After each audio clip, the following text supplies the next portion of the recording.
May 31st, 2025. I said we've had quite a bit of rain. Lima bean lines flooded out. Greens.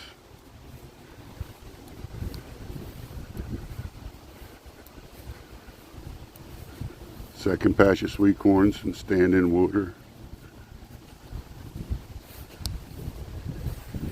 First patch has got wet feet too.